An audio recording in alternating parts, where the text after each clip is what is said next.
Hey YouTube, Southpaw MD here. I wanted to start off by going through a pretty basic first aid kit, but something that'll give you some good basics that you can build on depending on your individual situations, and some good tips and tricks on how to maximize what you put in it. So this is the bag that I use as my basic first aid kit for hiking and get home bag and that sort of thing. It's a pretty basic kit. The pouch itself is not overly complicated. It has a couple of small straps, a piece of Velcro on the back, and basically is a clamshell design with a zipper that goes all the way around.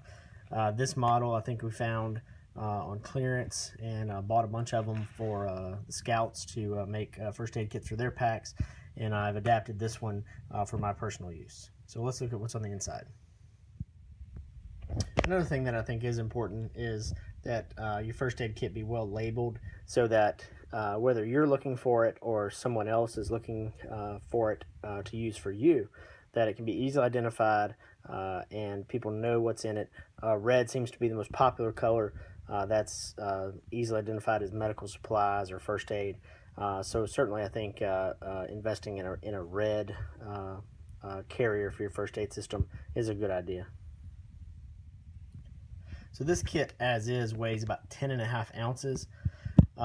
If you look, it's packed in there pretty good. One thing that you can do if you're trying to save some weight, the first thing here that we'll look at is a bottle of Saline nasal wash, nasal spray.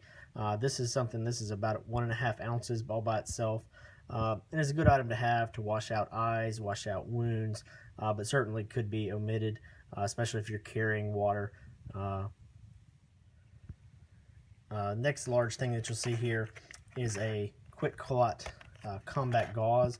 This is a hemostatic dressing that will be helpful for stopping bleeding. These gauze can be stuffed into large injuries, cuts, things like that, and really will work wonders to stop bleeding, even very severe bleeding.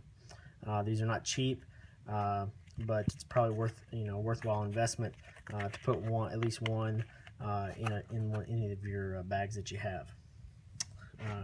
If you notice here, I have a couple of pill bottles. These carry, they're color coded for my use. The red one is for pain medication. This one has ibuprofen in it, and the pink one has Benedryl in it. This is important for anybody that has allergies, insect sting allergies, things like that, to have a Benadryl handy. If you look over here on this side, it has Bandaids. This is a scalpel blade. This is a number 11 blade. This is a very pointed blade, which is good for digging out splinters. It's also good for popping blisters or draining any small abscesses, things like that. A small pair of scissors for bandages. This is a what's called a xeroform dressing, or a Vaseline, or a petroleum gauze. A couple of small masks in here for any kind of respiratory problems, dust, smoke, those sort of things, and a small thing of alcohol wipes.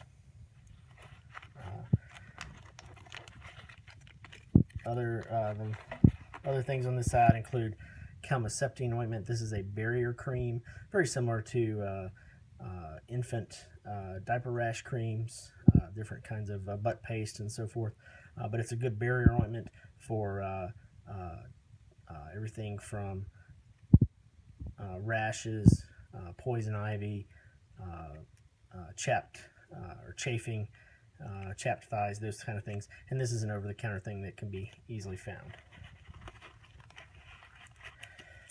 Triple antibiotic ointment, a couple of small foil packs, and another alcohol pad.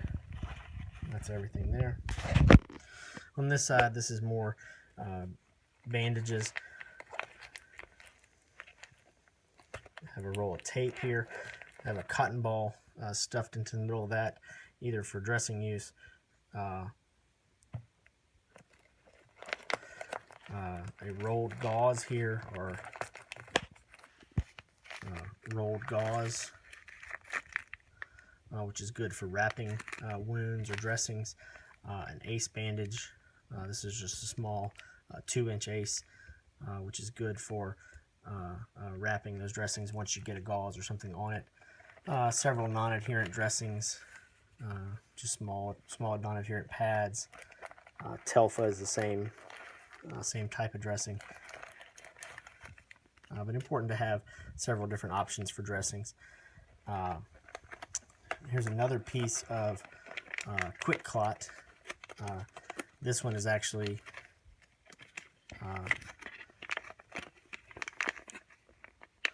a little bit flatter gauze or flatter dressing, and it's just something that's easy to carry, and if needed could really come in handy.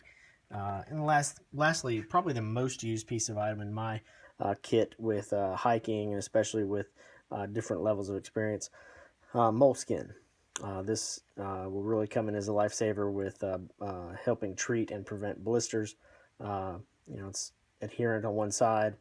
You cut it to trim and over the affected area, and it really provides a good barrier. So this is a lot of gear packed into this one kit. 10.5 ounces with the saline spray, 8.5 ounces without it, but something that can be easily put together. Hope you find this helpful. Please like, subscribe, and comment below. I'd love to hear your feedback. Thanks.